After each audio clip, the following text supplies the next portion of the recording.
Mature people never fight on double front. समझदार जो लोग हैं, सारा राज समझदारी का है।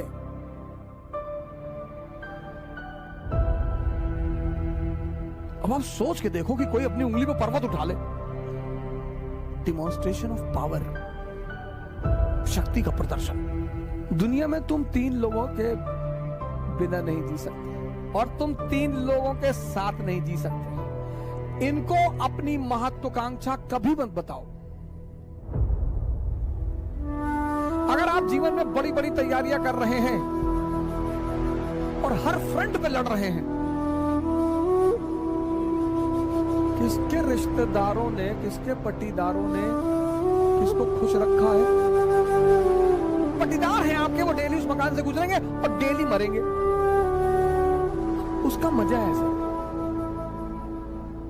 दूसरे को क्या दिखाना सर?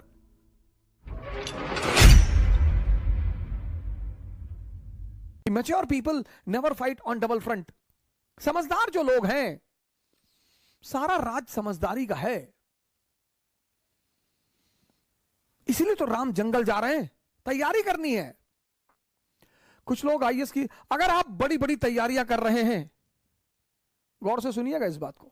अगर आप जीवन में बड़ी बड़ी तैयारियां कर रहे हैं और हर फ्रंट पे लड़ रहे हैं, किसके रिश्तेदारों ने, किसके पट्टीदारों ने किसको खुश रखा है? हां, जब आप ऊंचाई में पहुंच जाएंगे तब ये लोग भाग कर आएंगे। दुनिया में 3 लोगों के बिना आप नहीं रह सकते और 3 लोगों के साथ नहीं रह सकते। कौन है वो 3? पहला है आपके दोस्त, दूसरे हैं आपके पड़ोसी और तीसरे हैं आपके रिश्तेदार। इन तीनों के बिना भी आप नहीं रह सकते और इन तीनों के साथ भी आप नहीं रह सकते।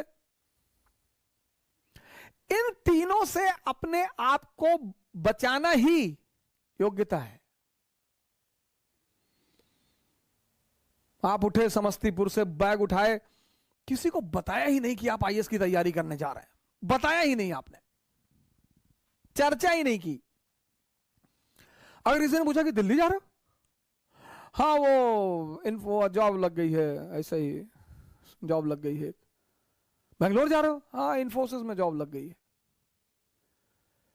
जब तुम अपनी महत्वाकांक्षा किसी को बताते हो और तुम योग्य होते हो तो जलन पैदा होती है। यह मानवीय प्रवृत्ति, ऐसा नहीं हमारे में होती, तुम्हारे में होती, सब में होती है।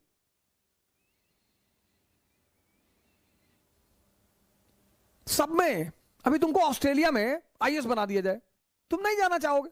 कौन जानता है तुमको ऑस्ट्रेलिया में हो गए आईएएस। इसलिए जब तुम आईएएस बनते हो, मंत्री बनते हो, नेता बनते हो, अपने घर की तरफ भागते हो। जितने लोग बंबई में कमाते, दुबई में कमाते, कमा वहां रहे हैं। मकान बनवाते हैं गांव में 2 बीघे में, हाँ, बड़ा मकान, बड़ी बड़ी दीवारें और करीब 1 बीघे में मकान और ट्रैक्टर खड़ा हुआ है। क्यों? क्योंकि वो जो पट्टीदार हैं आपके, वो डेली उस मकान से गुजरेंगे और डेली मरेंगे। उसका मजा है सर। दूसरे को क्या दिखाना सर? अब आप गोरखपुर से गए, सेटल हो गए बंबई में, कौन जानता है आपको बंबई में? लेकिन बैजूडीहा गांव के आप रहने वाले हैं। वहीं के लोगों ने आपको गाली दी है बचपन में, चुनौतियां दी हैं, आपको ताना मारा है कि कुछ नहीं कर पाओगे, तो आपने 3 बीघे में मकान बनवाया गांव में। कोई नहीं रहता, कोई रहता ही नहीं, इतना बड़ा ताला लटका है। लेकिन पूरा गांव जब उस मकान से सामने से गुजरेगा तो डेली मरेगा कि बहुत पैसा शुक्लवा कमाए, तस्करी उस्करी करता होगा। दुनिया में तुम 3 लोगों के बिना नहीं जी सकते और तुम 3 लोगों के साथ नहीं जी सकते। इनको अपनी महत्वाकांक्षा कभी मत बताओ। अगर तुम योग्य हो, ये तुमसे चिढ़ेंगे। कृष्ण को देखो, बलराम मजाक उड़ाते हैं, सगे भाई हैं। गोरे नंद जसोदा गोरी, तुम कत श्याम शरीर। तुम्हारी मां भी गोरी, तुम्हारे पापा भी गोरे, तुम काले हो, तुम इनके बेटे हो ही नहीं।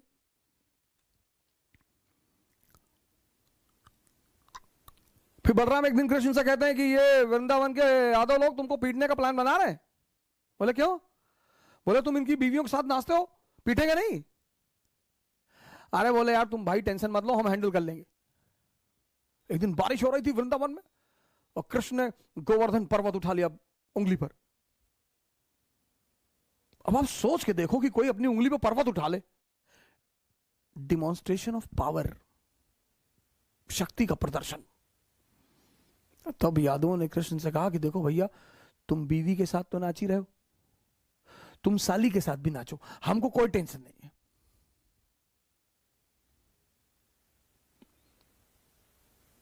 जीवन में तुम्हारी योग्यता तुम्हारी सबसे बड़ी दुश्मन होगी, उसको छिपाना है। 98% लाना योग्यता नहीं है। वो सेल टैक्स कमिश्नर थे लखनऊ में, सुसाइड कर लिया, 2-3 दिन पहले की बात है। योग्यता है इस दुनिया को हैंडल करना। एक साहब है हमारे मित्र, कहते हैं तुम नौजवान क्रांति चला के सबको बचा लोगे। हमने कहा हम तो बचा लेंगे। नहीं नहीं, तुम्हारा क्या मकसद है कि तुम कोरोना से कोई मरता नहीं है? कि मरते तो लोग टिटनेस से भी है। मरने का क्या है? शुगर ज्यादा बढ़ जाए आदमी मर जाए, दूध ज्यादा पी ले डायरिया हो जाए मर जाए। मौत को तो बहाना मांगना है ना, उसे तो बहाना चाहिए। जो बड़ी क्रॉनिक बीमारियां हैं, कैंसर, बड़े सारे लोगों को मैं जानता हूं 10-10 साल से जिंदा है, कुछ नहीं हो रहा है।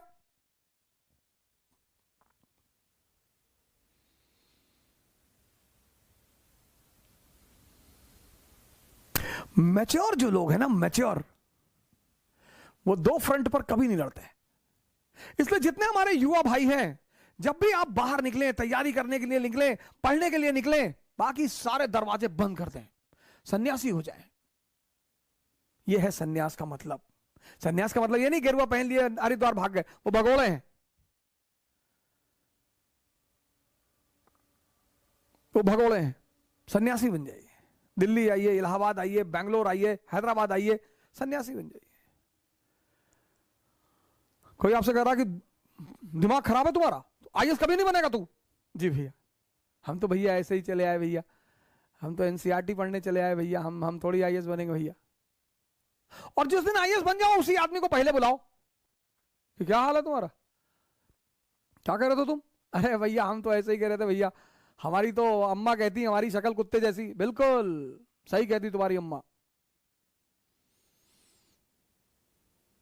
इस दुनिया में मजा क्या है सर? विरोध का होना। विरोध विरोध, जितना तुम्हारा विरोध होगा उतने तुम्हारे उभरने की संभावना बढ़ जाएगी।